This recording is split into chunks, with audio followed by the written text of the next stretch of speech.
So yesterday I talked about being useful to your team, no matter what flank you're on, whether you're dealing with an enemy pushing in or an enemy kiting away.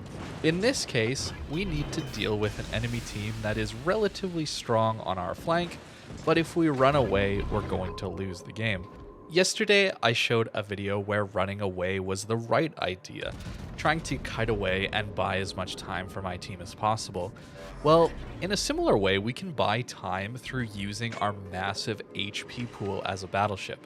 Of course, we don't want to use it too soon, and I'm still trying to test out where the enemy is strong in this game, and I don't want to throw away my ship's HP just yet. But we are trying to flank, we're trying to get into this game, and trying to support our teammates as much as possible here. But the early game, of course, is all about figuring out where the enemy team is strong, where you're strong, and where your ship can be best used. A Preussen, of course, has the massive strength of being a relatively tanky, brawling battleship. It's not great at long ranges, where the ship has pretty atrocious dispersion, and this massive superstructure suddenly becomes a huge liability, where enemy battleships, cruisers, destroyers can just farm it for basically free. It's very, very easy to do a ton of damage to this ship. But playing the ship on a flank is really nice. It can open up opportunities where you can take 1v1s. And in a close range, mid-range 1v1, a Preussen is a really, really strong ship. It has a massive advantage over the Kurfurst, where it has much better rear turret angles. I'm able to shoot my guns much sooner. We of course have the same secondaries, so having the advantage of faster firing guns that hit for more damage and potentially have better firing angles that allow us to angle a little bit better.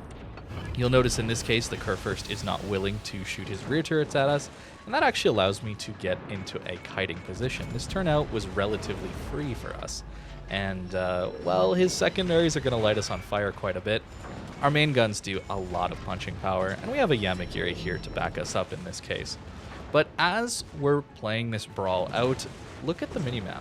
Look at how our team is not doing so great in this one. We've already lost one ship, and our positioning is really quite bad. The enemy team is gaining pretty decent control over the middle cap, and certainly over A cap. So C cap is really where our team needs to do some heavy lifting. And since I am wide on this flank at C, I am very much a part of that heavy lifting. And since this ship has a decent amount of HP and is quite good at close range, I want to use islands to push up. That's my goal here, is to use these islands to get into a very close proximity to the capture zone and to try and help my teammates hold it. So turning around after we've dealt with this Kurfurst with our team, it's time to push back in, and the enemy Salem actually gets caught out here. The dispersion is not great, as you can see with the Preussen, but as we get closer, it should continue to get better. And this Salem actually gets caught broadside. This is the massive strength of having a quick reload.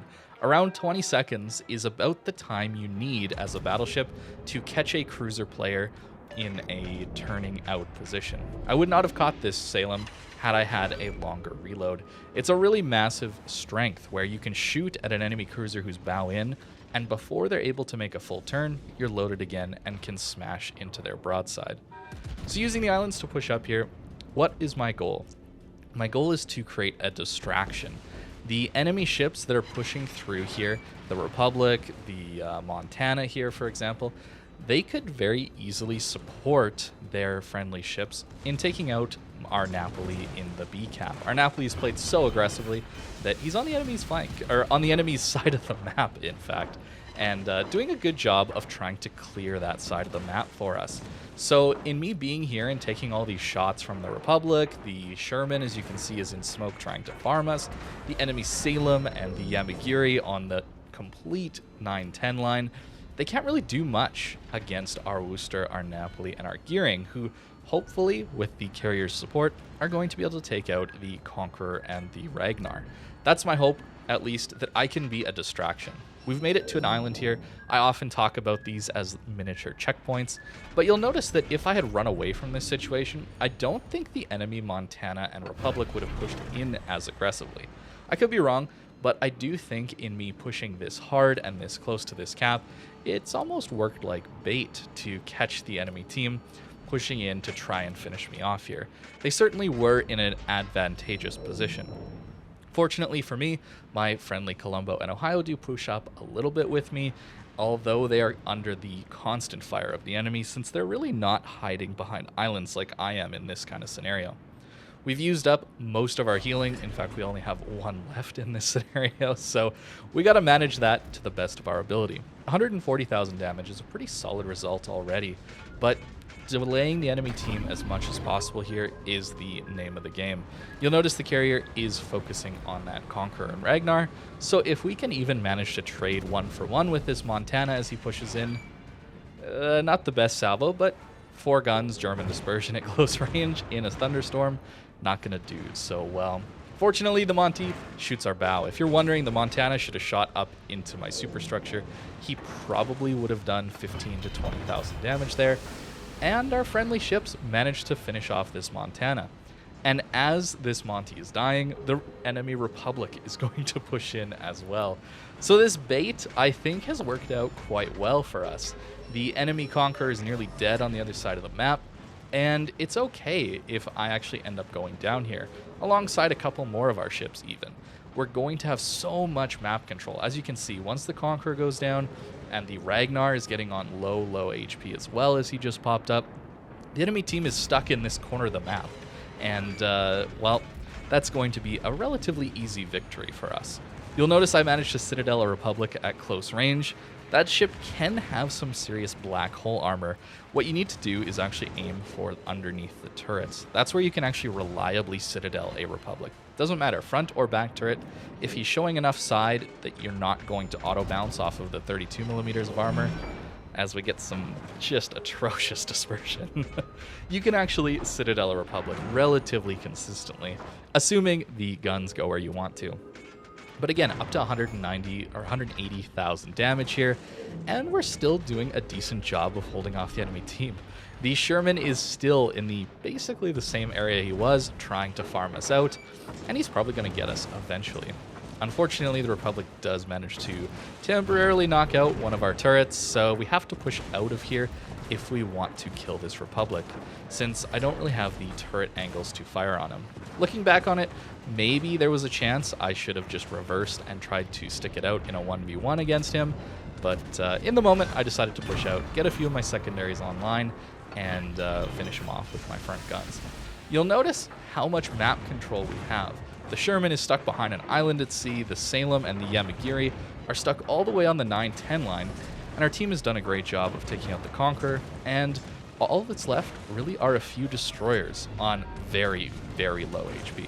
It's very easy for a carrier to clean up, and that's what's going to happen in this game. So even though I do end up going down here, this game is definitely going to result in a win, and I think it really happened because we managed to control the sea flank, at least for an incredibly long time, delayed the enemy force from pushing through here, and gave our team the opportunity to win and control the rest of the map.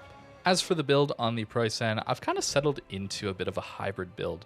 This commander has definitely some secondary skills, getting our range out as well as our better accuracy on them, but I'm still taking things like fire prevention and extra healing. So we actually went through all 5 heals on our Preussen, meaning we tanked a ton of damage in that game. And I really do think that was the difference maker, that I managed to stall out the enemy team for that long in that very important critical position.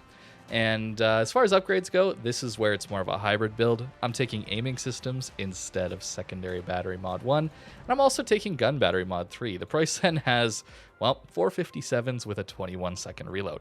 Sounds a lot like the Republic, but this ship has much worse dispersion, although it gains some armor and some secondaries to go along with it. Ones that at least pen a decent amount of armor.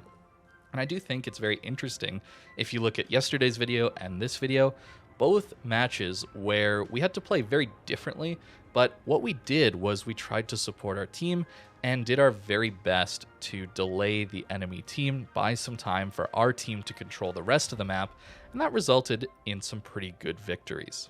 So the important thing really is to try and recognize what is required of you in each match. Should you be pushing hard, taking the fight to the enemy? Should you be holding a very critical position like we were in this one? Or should you be trying to stall for time, kite away, and try and be as effective as possible at delaying the enemy's overwhelming firepower on their strong flank? These are all things that you can do to help your team win games. Again, it's not going to work in every match. You can't have a 100% win rate, especially not solo in a 12v12 scenario, but it certainly can help you win more games and help you be more effective in World of Warships. Thank you very much for watching this video, and I hope you have a great rest of your day.